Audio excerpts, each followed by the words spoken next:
A ver, échalo. Órale. Ahí está listo. ¿Sale? ¿Así? Sí. Órale. Entonces, pues voy a hablar un poco bastante del teorema de punto fijo para que vean cómo ha ido evolucionando. ¿Por qué estoy interesado yo en estas cosas del teorema de punto fijo en espacios que sean poco completos? Que son espacios que se ocupan o que utilizan mucha gente en ciertas cosas de física y en ciertas cosas casualmente de economía. Porque los economistas finalmente lo que hacen es copiar todo lo que hacemos. Sí. Bueno, los premios Nobel se los han dado a ellos por una buena aplicación, todos los últimos, del análisis funcional, ¿no? Todos los últimos, ¿sí? Todo lo de Nash viene de acá, del teorema de punto fijo, ¿sí? Etcétera, etcétera, ¿no? Bueno, entonces, ¿qué es un teorema de punto fijo? Bueno, un esquema. Es que hay que ser un poco ordenado. Entonces, primero los teoremas de punto fijo y luego la completez, ¿sí? Entonces voy a hablar de los espacios que son localmente completos. Después lo último que hemos hecho. Y luego, si me da tiempo, hablo de esos tres teoremas que son en realidad aplicaciones que nosotros demostramos que eran equivalentes al teorema de punto fijo y son los que tienen más aplicaciones, ¿sí? Por lo menos uno de ellos voy a hablar, ¿sí? Y luego, pues, ¿qué más vamos a hacer, no? ¿Ok? ¿Qué les toca hacer a ustedes? Ok. Entonces, un teorema de punto fijo consta de lo siguiente, ¿sí? Una función sobre un conjunto, ¿sí? Y esa función, entonces decimos que tiene un punto fijo si existe un puntito A, tal que f de A es igual al punto A. Gráficamente es muy claro, ¿sí? Lo que nos está diciendo es que si le pinto, por ejemplo, una función de R en R, si tengo la función, esa función intersecta a la recta y igual a x. Eso es lo que me está diciendo el teorema de punto fijo, ¿sí? En uno o más puntos, ¿sí? Entonces, mira. Ok, bueno, no importa, se los cuento, ¿sí? En 1911 tal vez salió el primer teorema de punto fijo, pero esto es por su máquina, ¿no? Sí. Ok, entonces no me siento tan mal. Ok, entonces, en 1911 salió tal vez lo que se pueda considerar el primer teorema de punto fijo. Es un teorema que el 99% de los matemáticos lo conoce. Entonces, si no lo conocen, apréndanselo de una vez. ¿Sí? Para que formen parte de ese 99%, pero solamente el 1% ha visto alguna demostración de este teorema punto fijo. Lo que dice es que si se fijan en una función b, que va de x a x, ¿de acuerdo? En Rn, y que sea continua la función, si se fijan en un conjunto que sea convexo, acotado y cerrado, ¿sí? De los más bonitos que hay, y le aplican la función, entonces pueden asegurar que ahí en ese conjunto tienen un punto fijo. ¿Sale? Es lo que dice, ¿sí? La demostración es pesadísima, la hizo Brouwer en 1911 cuando empezaban las cosas de geometría algebraica, con cosas de topología algebraica, etc. Difícil de entender, pero afortunadamente por ahí hay un señor que se llama John Milnor, que unos años después agarró esa demostración y publicó este artículo que pone ahí abajo, ¿sí? La prueba analítica de la bola peluda, ¿sí? Y el teorema del punto fijo de Brouwer. Lo que quiere decir esencialmente es que si ustedes tienen una bola peluda, pónganle pelitos cortitos, ¿sí? Para aplicarle la función B. Si ustedes la peinan, toda la bola, siempre va a haber un punto fijo. Es decir, o un remolino, o la raya de cuando uno se peina, etc. Pero siempre va a tener un punto fijo esa función, ¿sí? Y eso es lo que demuestra John Milnor, en ese artículo, que hizo que entonces tuviera muchas más aplicaciones ese teorema. Y aquí tienen a Brouwer y a Milnor. Yo me busqué las caritas de la gente porque creo que sí hay que saber un poquito cómo se ven, ¿no? Y pues se ven como nosotros, ¿no? No son ni más ni menos, ¿no? Entonces van a poder hacer ustedes perfectamente esas cosas, ¿sí? Bueno, después de ese teorema, tardaron unos años en que llegara el teorema de Banach, el teorema del punto fijo de Banach, que es otro de los teoremas, tal vez es el más conocido, el más sencillito, y ahorita van a ver por qué, ¿sí? Entonces Banach trabaja en un espacio métrico con una función que tiene esta propiedad, que es que sea una contracción, ¿sí? Es decir, que la distancia de las imágenes está más cerca que la distancia de los originales. Si eso pasa, entonces existe un único punto fijo en ese espacio, ¿sí? Es decir, el hecho de que sea contracción finalmente es algo muy fuerte. Y la demostración del teorema pues es muy sencilla, ¿sí? Y es muy sencilla porque simplemente es ingeniosa, pero muy sencilla, ¿sí? Banach. De Banach se estuve buscando, porque ya no es políticamente correcto ponerlo con un cigarrillo, ¿no? Pero no encontré una foto en donde eso estuviera con un cigarro. Yo no sé si ustedes han visto alguna, pero yo no he visto una foto de Banach, digo, o en la boca, o un puro en la mano, o algo, sí, pero siempre está con un cigarro. Polaco. Y la demostración del teorema está, lo que se basa es en el hecho precisamente de que K es más chiquito que 1, ¿sí? Eso es lo esencial, ¿sí? Rápidamente lo que hacen es tomarse un puntito y empiezan a iterar, le empiezan a aplicar la función, aplicar la función, aplicar la función, y lo maravilloso es que van a caer en el punto fijo.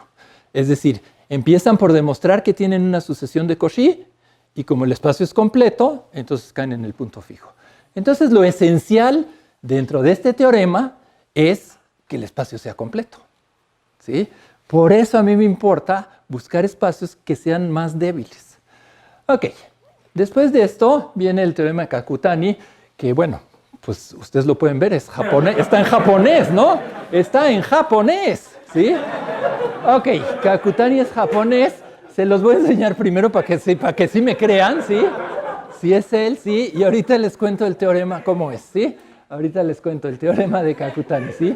Entonces, ahora en vez de tomar una función que va de un conjunto a un conjunto, lo que hacen es tomar una función que se llama multivaluada, es decir, una función que va de un conjunto, acá, a 2 a la K, es decir, a los subconjuntos, ¿sí? Estas funciones son importantes porque son las que en general se obtienen en la física, ¿sí? Cuando hacen experimentación o en la economía, ¿sí? En general en las aplicaciones, esas son las funciones importantes, porque a un punto le asocian pues, una nubecita, es decir, hacen el experimento y encuentran algo ahí más o menos, pues dice uno que es 3, pero pues a lo mejor es 3.1, a lo mejor es como una nubecita ahí, ¿no? Entonces, por eso son importantes estas funciones, ¿sí? Pero si entonces, él no trabaja en espacios métricos completos, sino que lo hace en R. Con esta función multivaluada, esto es lo que hace él, ¿sí? Toma esa función multivaluada, toma un subconjunto en R, y entonces se fija en que en la función T, que va de K a K, ¿sí? Que tiene una propiedad de cerradura que no es continua, ¿sí? No va a ser continua la función, pero resulta que tiene un punto fijo. Entonces eso se vuelve, digamos, como una generalización del teorema de Brouwer, el primerito que vimos, ¿sí? Que trabaja en Rn. Entonces ya tenemos ahí varias cosas. Tenemos una función que es una función como la conocemos, y tenemos una función multivaluada. Tenemos resultados en Rn y tenemos resultados en espacios métricos completos. Carlos, ¿quieres que pongamos tu charla en una laptop que tenga PowerPoint? Como quieran, ¿eh? Digo, ¿qué? ¿Sí? Ok, bueno.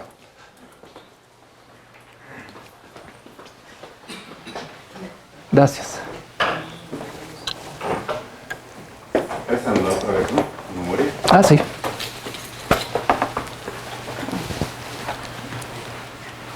Pues yo lo perdí. Ah, no, aquí está. Aquí está. ¿Y por qué va a estar pequeño? Se llama segunda no sé qué escuela. Bueno, les cuento cosas mientras, para que no se me aburran, ¿sí? Capaz que se van.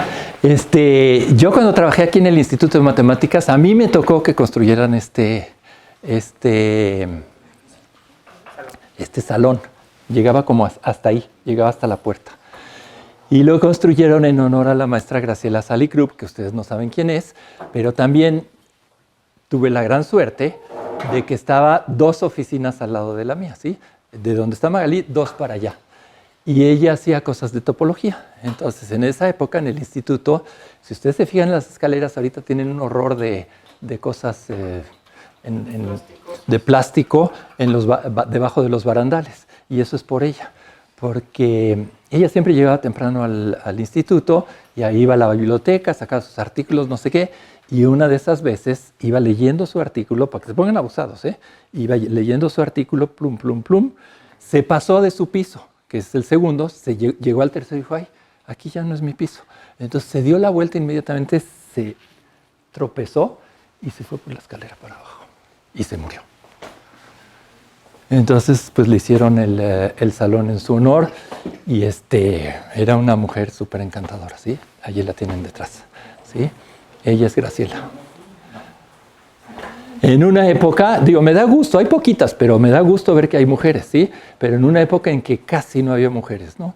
En el instituto eran 3 mujeres las que había en ese entonces, ¿sí? Era Graciela, era María Emilia y era Elvira Zenaida. 3 mujeres, nada más. Entonces, bueno, pues veo que vamos mejorando, ¿no? Sí, pero sí, a ella le tocó eso.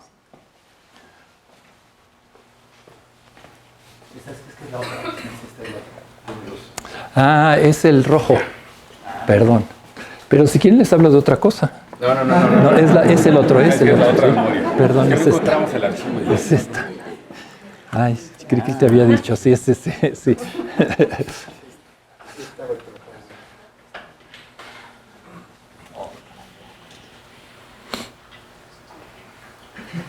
Y luego también, en la época que yo estaba aquí en el instituto, todos, yo llegué, nadie hacía análisis funcional en el instituto, ¿sí? Había algunas gentes que sabían algo o que hacían un poquitito de análisis, pero tenían que dar clase en la facultad y ese tipo de cosas, ¿sí? Pero nadie hacía cosas de análisis funcional. Alguna gente en el IMAS, de hecho, ahí me invitaron alguna vez a dar una plática justo cuando llegué, y hice lo mismo que ellos, ¿sí? Entonces, lo que pasa es que como que uno se siente solo, yo estaba totalmente solo para trabajar en cosas de análisis, entonces empezamos a organizar, pues, no es el antecedente de esto, porque esto es, ya es, digo, no tiene nada que ver, ni lo hablamos, ni lo hablé con Magalí, ni con nadie, ¿sí? Pero organizamos lo que se llamaban las jornadas de análisis, ¿sí? Que era exactamente la misma idea, ¿no? Entonces se daban unos cursos, se daban unas pláticas, se trabajaba con los alumnos y bueno, pues ahí le fuimos haciendo. Ahí está.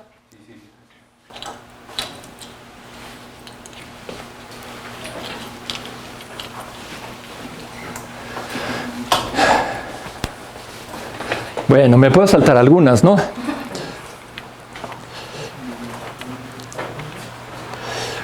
Ok, sí la vimos completa. Ok, esta es, ¿no? Es el teorema de Kakutani, ¿sí? Creo que hay ingenieros. Yo les tengo un gran respeto a los ingenieros, ¿sí? Hay 2 cosas para mí que son fundamentales que hicieron los ingenieros para lo que yo trabajo, ¿sí? Una es la delta de Dirac. Ellos fueron, ¿sí? Y el otro es el teorema de Kakutani, ¿sí? Entonces son 2 cosas que tienen que ver con los ingenieros, que ellos fueron los que inicialmente lo hicieron y que, bueno, pues nos han servido a todos los matemáticos, ¿sí? A lo mejor después como dicen los americanos, por lo picky, por lo nerdos que somos, tuvimos que trabajar para poder explicar las ideas que ellos tenían y las cosas que ellos hacían, ¿sí? Pero ellos fueron los que esencialmente hicieron eso, ¿no? Entonces, bueno, pues aquí está el teorema ¿sí? La K es un subconjunto de Rn y como les decía, ¿sí? Lo que es importante de irnos dando cuenta es cómo van cambiando las cosas, ¿no? Es decir, aquí estamos trabajando, o Kakutani trabaja con una función multivaluada. Y claro, cuando trabaja con una función multivaluada, el conjunto que era compacto, cerrado y convexo, ok, digo que era cerrado, acotado y lo mismo, ¿no? Ahora le pide una propiedad más, ¿no? Le tiene que pedir algo en este conjunto para la T. Le pide que la gráfica sea no vacía y que la gráfica sea cerrada. Es más débil eso a que la función sea continua, ¿sí? El teorema de la gráfica cerrada dice que si es lineal, entonces también es continua, ¿sí? Pero esto es más débil que eso, ¿no? Entonces, fíjense que ya no pide el hecho de que tengamos una contracción, ya no pide la continuidad, ¿no? Entonces, como que esas son las cosas que hay que ir viendo que van cambiando, ¿no? Browder, ok, diferente al primerito, ¿sí? Aquí tiene una W y aquí tiene una D. El otro tenía una U y una W, ¿sale? Browder prueba que si K es un subconjunto no vacío cerrado, convexo y acotado de un espacio de Banach, todos saben lo que es un espacio de Banach, de un espacio de Banach, uniformemente convexo, eso no saben.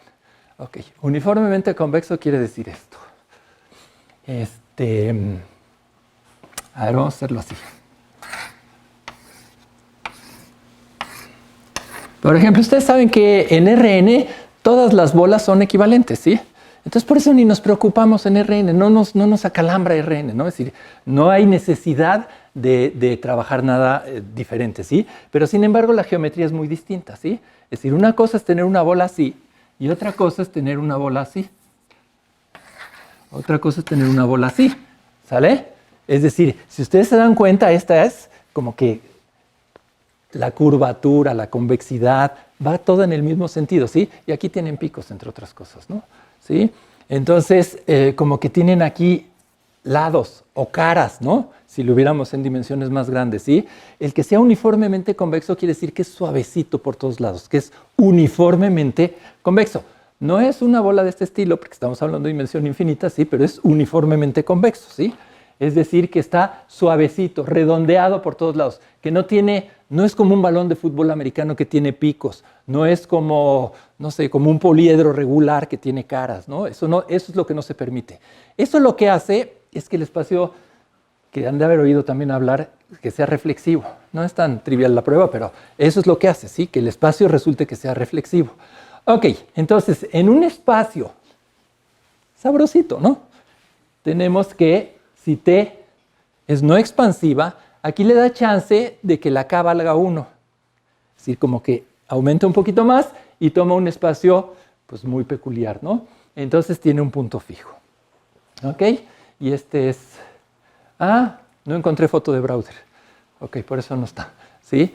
Pero después de Browder viene un teorema, que ese es el que me importa más a mí, ¿sí? Que es el teorema de Caristi, que es la generalización del punto fijo de Banach, que dice que si trabajo ahora en un espacio métrico completo, y fíjense, me tomo una función t, la que quieran. Ok, olvídense de todo esto. Al final voy a decir que esa función es la que tiene el punto fijo, ¿eh? No le estoy pidiendo nada a la función t, más que si tengo una función semicontinua inferiormente, ¿sí? ¿Saben?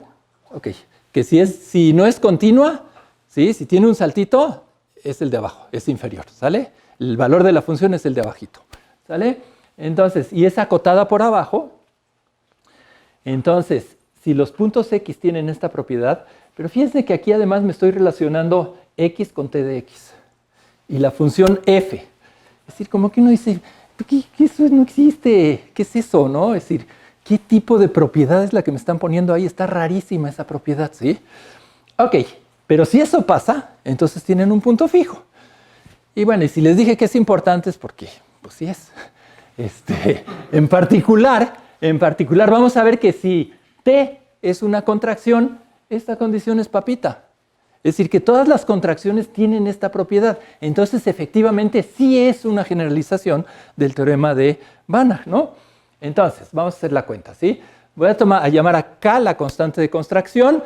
Y la función f, esa función f que me dicen que existe, que es semicontinua inferiormente, la voy a definir así. De hecho, es una superfunción, ¿no? Está todo dar, ¿no?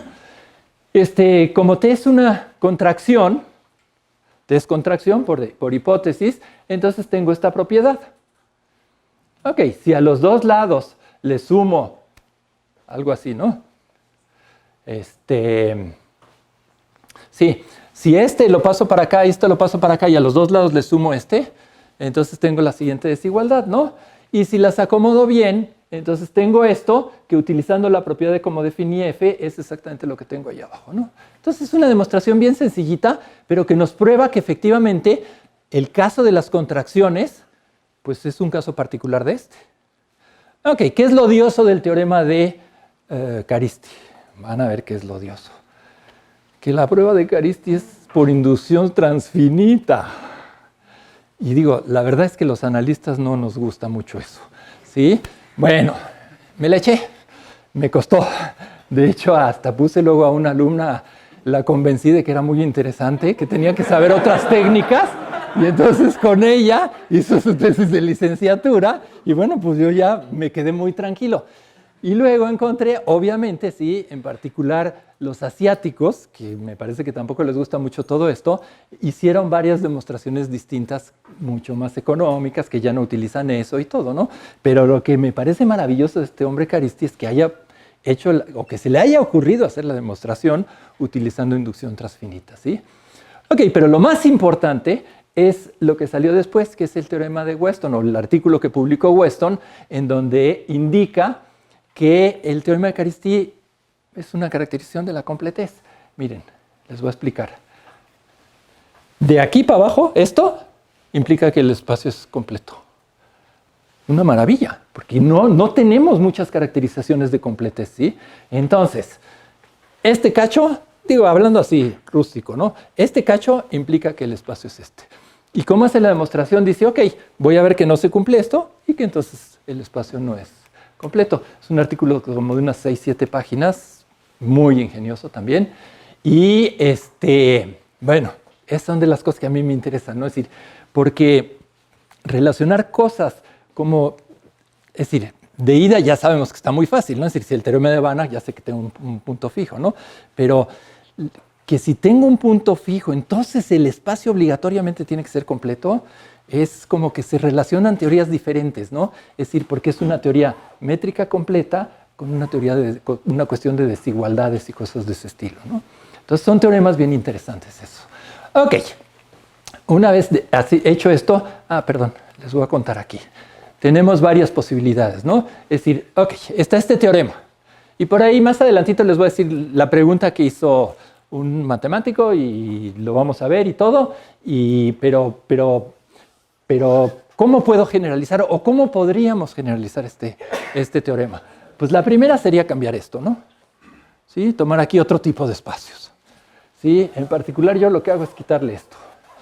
El que sea completo para ver qué es lo que pasa, ¿sí? La siguiente es que, bueno, pues ya vimos, ¿no? En vez de que sea t una función, podemos tomar una cosa multivaluada ahí, ¿no? Luego la otra es que pues podríamos a lo mejor debilitar el que la función esta sea semicontinua inferiormente, ¿no? Y la otra sería, pues podemos ver qué pasa si cambio esta desigualdad, ¿no? Sí, son las 4 posibilidades que tengo, ¿sí? Entonces,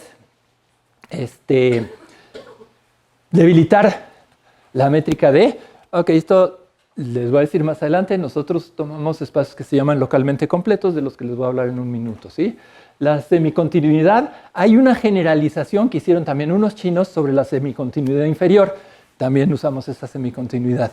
Luego, en la desigualdad se usan ciertas funciones, nosotros pusimos una gama un poco más grande de funciones y finalmente utilizamos una función multivaluada, ¿sí? Cuando nos empezamos a interesar o que me empecé a interesar en estas cosas, pues había muchas generalizaciones, como ya vimos, cambian el espacio, ¿no? Es de Banach, es uniformemente convexo, etcétera, ¿sí? Que es muy poquito lo que le mueven ahí, ¿sí? Y luego de la semicontinuidad, respecto al teorema de Caresty, pues no hay casi nada, ¿no?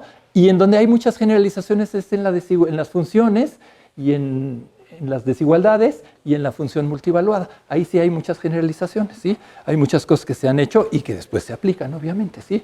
Ok, entonces, el que hizo la pregunta fue en 72, fue Wright, desconocido para todos ustedes, ¿o no?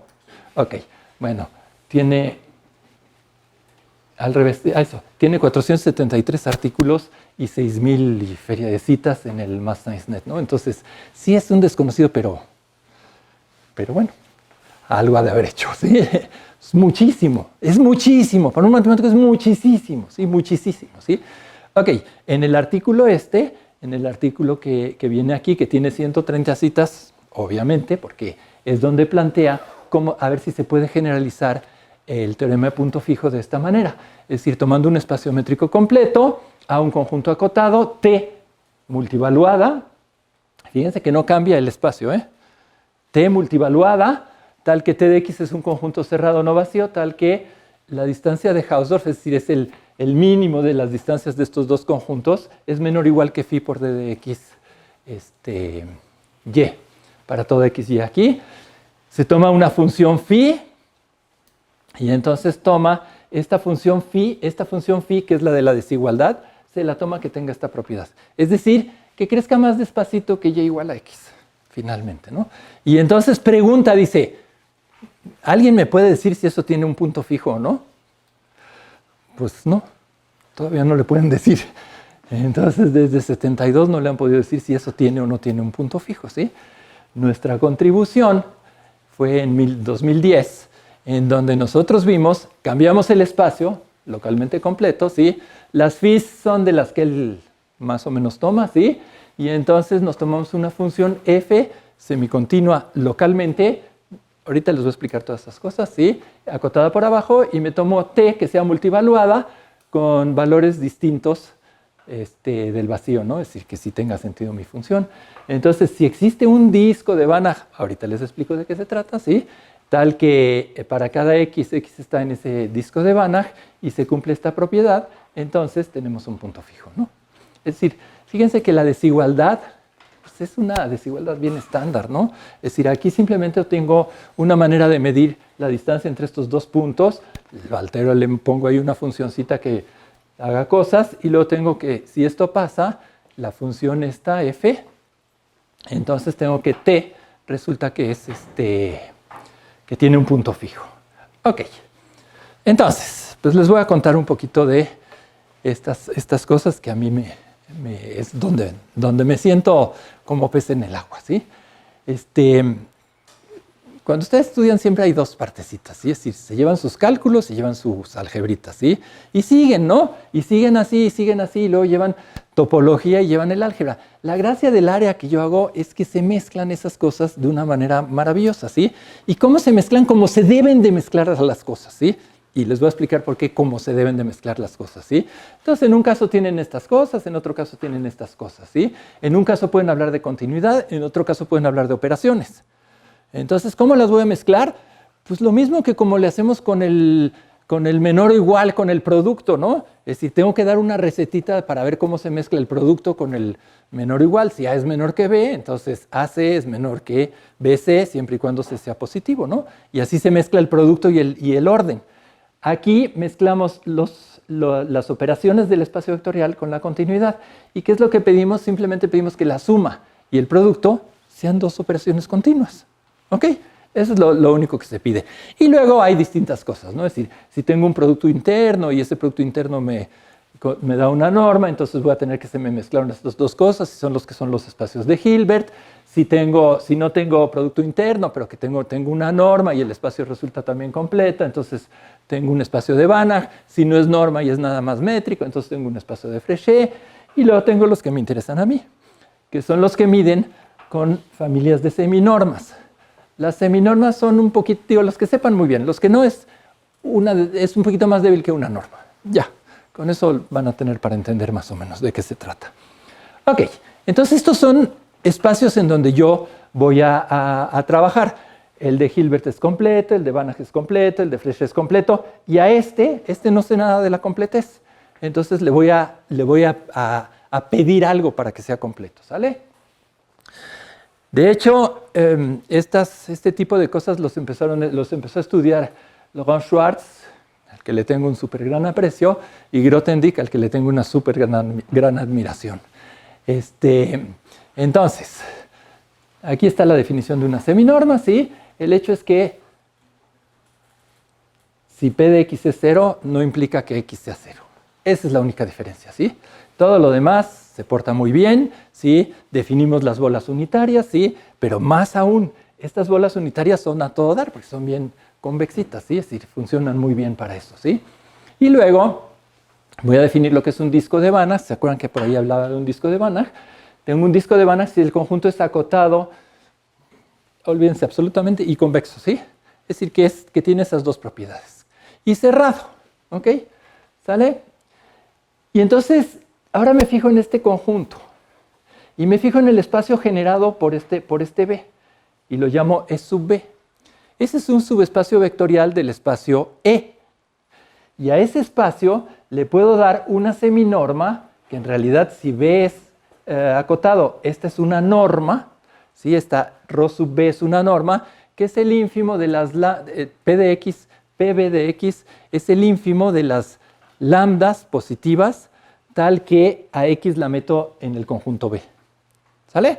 Entonces, ese es un espacio que resulta ser, pues seminormado es normado, ¿sí? Con esta norma. Y entonces, si este espacio es sub B resulta de Banach con esto, entonces digo que el disco es de Banach. ¿Ok? Bueno. no podía no estar, ¿sí? Claro que debía de estar y le dediqué 2 fotos, ¿no? Él es Grothendieck. Todo lo que tenga que ver con él es importante. Se los puedo garantizar. Todo, todo, todo. No importa el área que haya tocado, ¿sí? Bueno, excepto al final ya cuando se fue allá a los Pirineos. Pero todo lo que tenía que ver con este tipo era brillantísimo, brillantísimo, ¿sí? Cuando era joven, todavía no se iba a hacer su doctorado, estaba en el sur de Francia estudiando en Montpellier y entonces se puso a trabajar con un maestro y no sé qué. Ok, redescubrió toda la teoría de la medida. Y cuando llegó a París a trabajar con Schwartz y luego se fueron a Nancy, Dieudonné le dijo, mira, pues está muy bien esto, pero ponte a trabajar en serio, ¿no? Porque esto pues, ya está todo. Ok, le dio 3 o 4 artículos, a los 3 meses le dio todo lo que le había pedido. Pero en 3 meses el tipo, era fuera de serie. Ok, y también es otro de los que estimo muchísimo, es Laurent Schwartz, coleccionista de mariposas, sí, eso lo llevó a Brasil y le dio un gran impulso a las matemáticas en Brasil porque él iba ahí pues lo que quería era ir a coleccionar mariposas, pero pues hizo que lo invitaran, estuvo él ahí y luego hizo que Grothendieck también fuera ahí, ¿no? Personas de una sola pieza, sí, moralmente, políticamente, matemáticamente, sí. Lo que lean de ellos de verdad que vale la pena, sí. Él tiene un libro muy bonito que escribió un poquito antes de morirse, en el 2000, ¿no? Creo que es su libro. Léanlo, ¿sí? Cuenta cómo descubrió, cómo eso que les dije de la delta de Dirac, cómo lo formalizó todo. Y cuenta, pues, eso que iba pensando, en fin, léanlo. Ok, entonces, tengo ya los espacios que son localmente convexos, ¿sí? Y tengo estas E sub B, ¿sí? Si las E sub B, si para cada B esto es un espacio de Banach, entonces digo que este espacio es localmente completo. Ok, ahora, digamos, esas son las definiciones, pero ¿qué significa? ¿Qué quiere decir? ¿Sí? Entonces, si ustedes pensemos en R3 y que me agarro así en un conjunto que sea convexo y que sea acotado, que sea balanceado y que sea cerrado, ¿sale? Entonces me fijo en ese conjunto, me tomo en el generado por ese conjunto y entonces lo que estoy diciendo es que ese espacio es completo. Es decir, como que por cortes el espacio es completo, pero no es completo globalmente, ¿no? Por eso dice que es como que localmente completo, ¿sí? Simplemente por los E sub B, ¿no? Es decir, los conjuntos estos que me tomo que son cerrados, acotados, etcétera, si esos los genero, no me van a dar todo el espacio, pero sé que ahí sí tengo completez. Entonces, si yo puedo hacer que se vaya a ese espacio, ahí ya puedo trabajar como si fuera un espacio de Banach, ¿no? Y esa es la gracia del asunto, ¿no? Ok.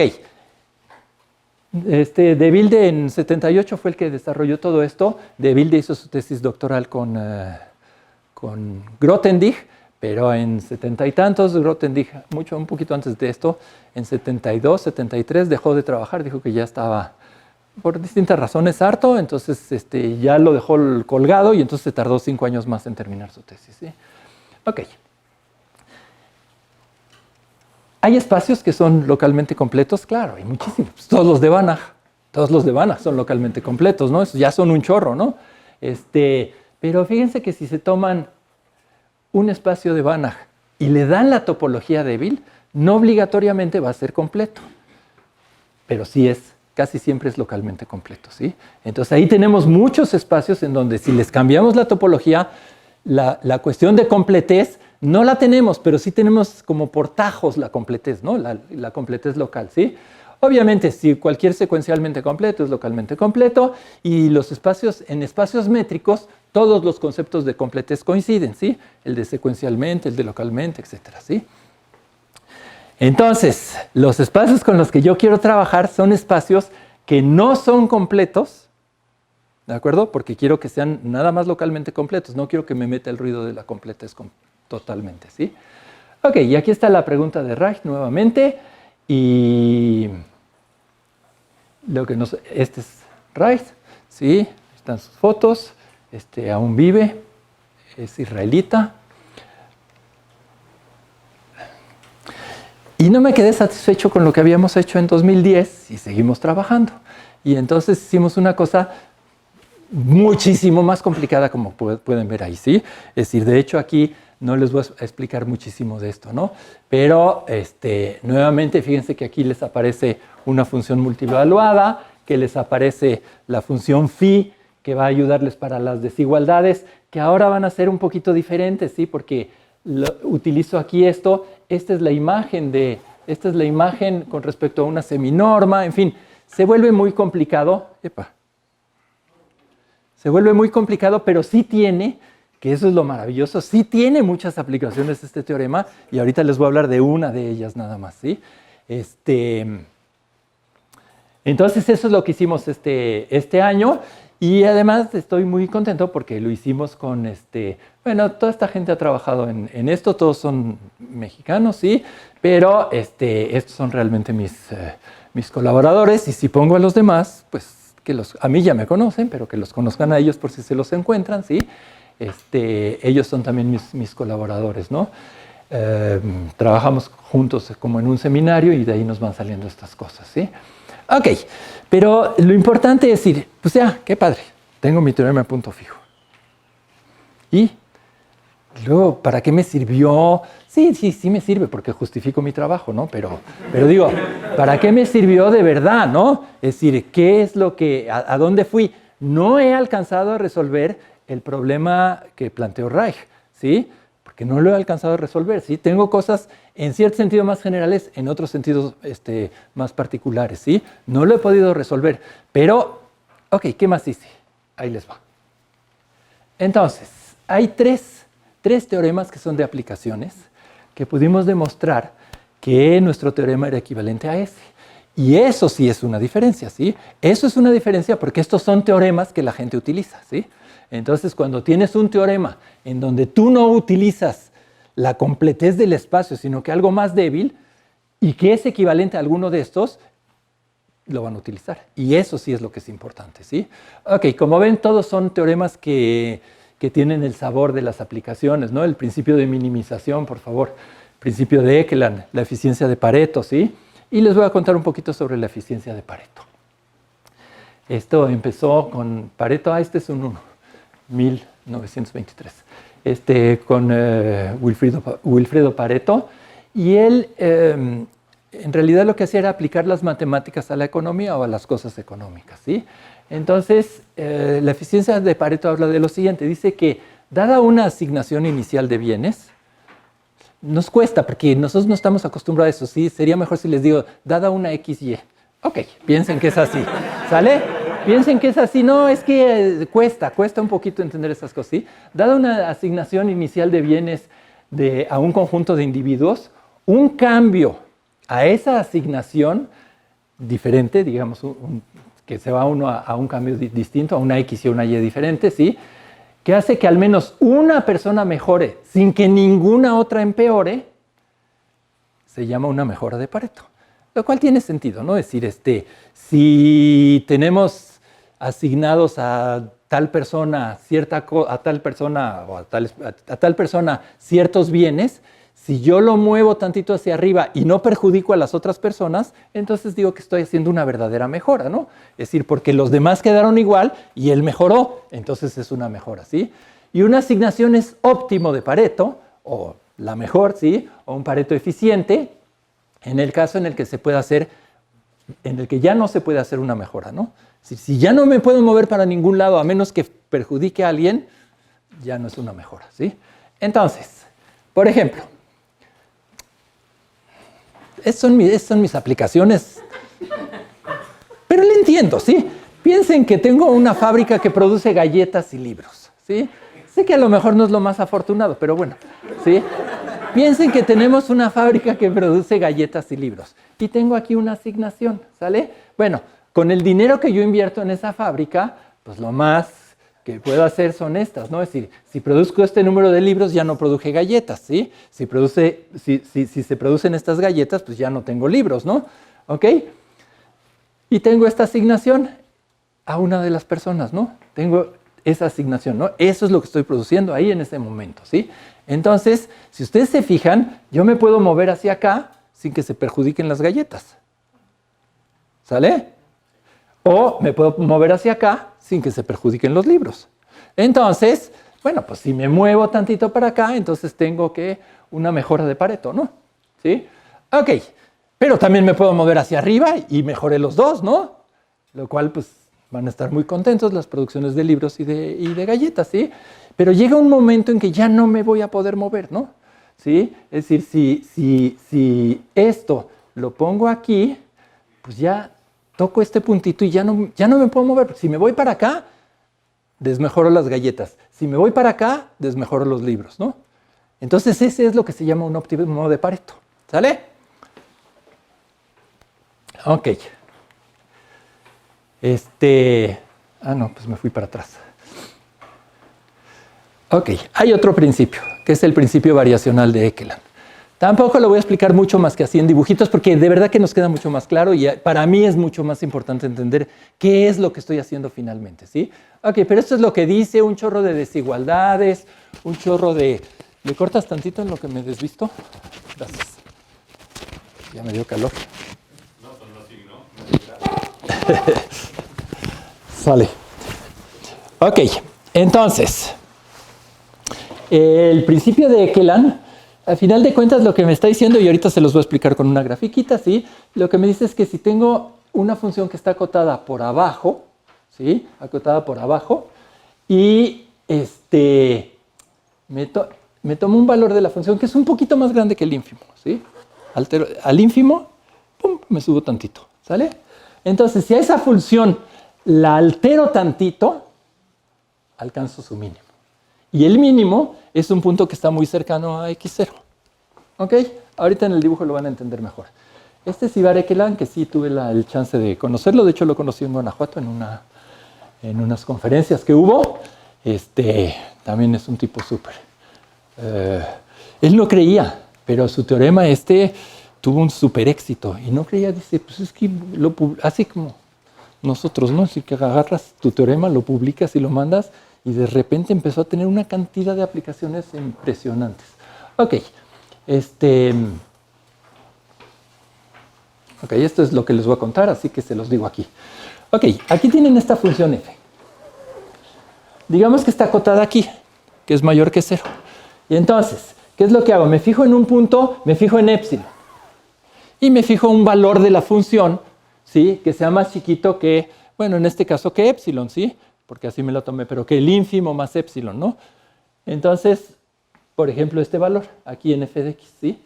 Y luego la altero. De hecho, ¿cómo la altero? Le sumo esta longitud, ¿sí? Por lambda, por una lambda fija. Entonces, mi función, bueno, pues aquí si le estoy sumando acá, se va a hacer más hacia arriba. Aquí se empieza a voltear y mientras más me vengo para acá, más se empieza a venir para acá. Entonces, lo que me dice el principio de Ekeland es que hay un puntito cercano a x0 en donde alcanzo el mínimo. Bueno, parece mentira, pero es un super teorema y tiene miles y miles de aplicaciones. Ok, el principio de minimización de Takahashi. Si x es un Banach, tengo una función semicontinua acotada por abajo. Fíjense que todas tienen como que hipótesis muy parecidas, ¿no? Y entonces, si se tiene que phi de u es mayor que el ínfimo y existe una b tal que si a esta le sumo tantito, todavía no alcanzo esta phi de u que es más grande que el ínfimo, entonces existe un punto en donde se alcanza el mínimo. Muy parecido al principio variacional de Ekeland, ¿sí? Ok. La maravilla de esto es que este teorema es equivalente a los 3 que les acabo de decir. Eso es lo que es padre, ¿sí? Y las demostraciones son de poquito. Entonces ahora tengo todos los teoremas de aplicaciones en espacios más débiles de lo que tenía antes y con funciones multivaluadas, etcétera, etcétera, ¿sí? Y además la gracia de de que cuando se trabaja con una función multivaluada se va de un punto a un conjunto. Y aquí me está diciendo que de ese punto obtengo un solo punto. Es decir, ya no tengo un conjunto, sino que tengo algo bien preciso. ¿Ok? Bueno, entonces pues pudimos probar que este teorema era equivalente a la eficiencia de Pareto correspondiente al teorema de minimización de Takahashi y al principio variacional de Kellan. Que obviamente, cuando uno empieza a ver estas cosas, dice, pues es que sí se parecen y sí deben de ser parecidas, ¿no? Entonces, por eso es por lo que tuvimos nosotros ese chance, ¿sí? Bueno, ok, estos son ya escritos en la forma fea. Ok, y pues me queda esta pregunta, ¿sí? ¿Será cierto que el teorema de punto fijo que tenemos nosotros en localmente completos es equivalente a localmente completo? ¿O qué teorema, sí? Porque eso es lo que sería mejor, ¿no? ¿Qué hipótesis me hacen falta para tener esta propiedad? Que es lo que hicieron con Caristi, ¿no? Encontró Weston exactamente las hipótesis que necesitaba para ver cómo podía caracterizar la completez. Bueno, ahí vamos trabajando en esto, ¿sí? Y como es la última plática, yo les quiero dar las gracias de que hayan estado aquí y no se me hayan ido. ¿Sale? Gracias. Si tienen preguntas.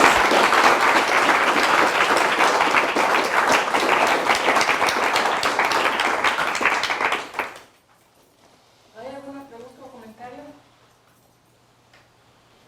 Yo tengo una, pero quizá no vaya exactamente con el tema de lo que expuso. Pues no te contesto. Pero, ¿por qué era como muy desagradable que el resultado de Caristi haya sido probado con inducción transfinita? ¿Tú has estudiado inducción transfinita? No, la verdad no. Es que ese es el problema, es decir, la inducción es muy fácil, ¿sí? Porque es para los números naturales, ¿sí? Ahora imagínate que repites colecciones así, ¿ok? Y ahora tienes que hacer una inducción, pero tienes que hacer primero los finitos, ¿sí? Luego el primer, ¿cómo lo llaman? El primer omega, ¿no? Y luego te tienes que, sí, entonces es muy latoso porque tienes que ir buscando las desigualdades exactas. Te regalo la tesis de mi alumna. Sí, con todo gusto, sí. Mándame un mail, mi mail es muy fácil y siempre contesto, bosch@itam.mx. Bosch, B-O-S-C-H. Pero te voy a decir algo, ¿sí? Todos mis colegas aquí, este grupito de aquí, cuando hablé de inducción transfinita, todos me hicieron así. Todos. Nomás digo, si tú te vas a animar a eso, pues vas a ser la excepción, lo cual está muy bien, ya tienes un nicho. Hay otro teorema que es muy importante que también usa cosas de ese estilo, ¿sí? Usa otra propiedad de lógica que se llama... Uy, ya se me olvidó. Que es para ver... ¿El qué? Para los espacios de ver. Para ver qué... ¿Cómo se llama? No. Sí, ese es el teorema. Pero probaron que existían contraejemplos a que el producto de dos espacios de ver sea de ver. Lo probaron con ¿cómo se llama? Bueno, un artículo que hizo Cohen. Busca Cohen. Forcing. Es otra de las cosas que puedo odiar. Porque además, sí hay un par de colegas en el ITAM, ahorita uno nada más, que hace cosas de lógica. Y le dije, oye, mira, a mí me gusta mucho todo esto de los espacios de ver, se me hace teoremas súper profundos. Todo lo que tiene que ver con espacios de ver se me hace súper profundo y súper sólido, ¿sí? Pero quisiera entender cómo es lo del forcing para que me dice, no, te tardas como un año. Tú te tardas como un año. No sé qué es lo que más me dolió, que me dijera tú o como un año. ¿Sí? Pero es que son técnicas que uno no conoce, ¿no? Es decir, que no sabemos. Entonces, pues me creo lo que me dice. Pero yo quería entender por qué sí se puede construir con esa técnica, porque no conozco otra, cómo sí se podía construir un producto de dos espacios de ver que no sea de ver, ¿no? ¿Cómo se escribe? B-A-I-R-E. El teorema de ver, de la categoría de ver, los de primera categoría, flacos, etcétera, etcétera. Buenos Aires. ¿Sale? Pero esas son las cosas que, pues ahí se da uno cuenta que las matemáticas están todas ligadas, ¿no? Hasta que llega un vivo y sí encuentra una demostración que no tiene que ver con eso y nos hace fácil el camino a los demás. A ustedes, dime. Quiero preguntar algo cuando mencionan de óptimo ¿De Pareto? Sí, es Pareto. Sí. Lo iba a decir Ricardo. ¿Qué relación tiene eso con métodos de heurísticas o metaheurísticas? No sé. No, yo soy puro. No, viste libros y galletas. ¿Qué quieres que te diga, sí? No sé, no lo sé. Yo no hago nada de eso. Nada que tenga que ver con eso, ¿sí? ¿Tú sabes? No, no. Pensé. Algo del punto fijo se relaciona también con lo que hizo Nash. O sea, Claro. Toda la teoría de juegos la base de la teoría de juegos son los teoremas de punto fijo y los óptimos, ¿no? Es decir, por supuesto, ¿sí? Pero de nuevo lo mismo, ¿sí?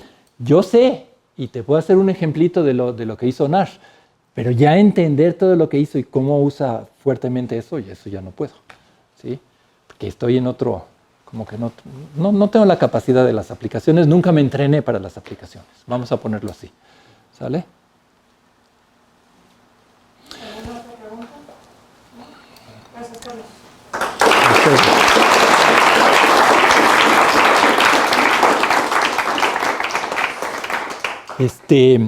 ¿Se sacaron una foto? Sí. Bueno, ok. No, está bien. ¿Sí sacaron una foto de todos? Ok, perfecto. Órale, Magali. Órale, vénganse para acá. Órale. Tú ya no usas estos cursos, ¿verdad? No, pero te lo agradezco. No, pues tengo tu firma. Para lo que se ofrezca. Gracias. Ay, perdón.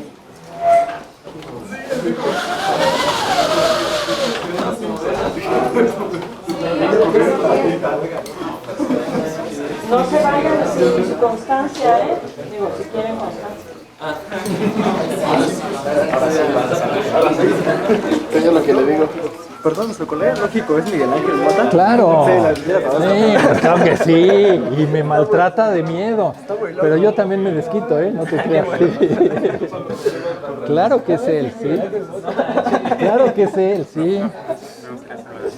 ¿Qué tal? ¿Cómo estás? ¿Bien? Muy bien. ¿Quién eres? Además, que estuve en Ciencia para... De chiquitito. Claro que sí. Sí, bueno, chiquitito. Hace unos añitos.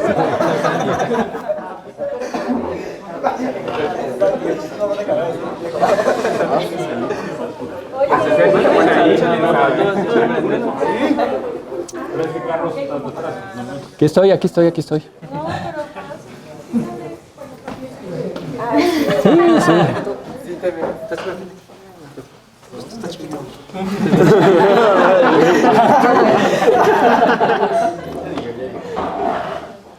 No te tapas. Atrás, ¿eh? Porque Ricardo está atrás. ¿Qué onda? A las 3. 1, 2, 3. Varias, por si abras los ojos. Es gratis, es gratis, no te apures. ¿No sale el cañón? Ya tomé 3. Sale. Sí, porque o salimos nosotros o sale el cañón.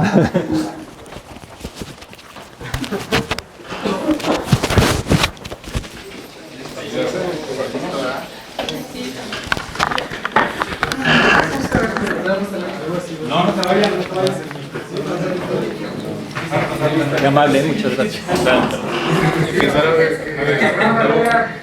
pasa?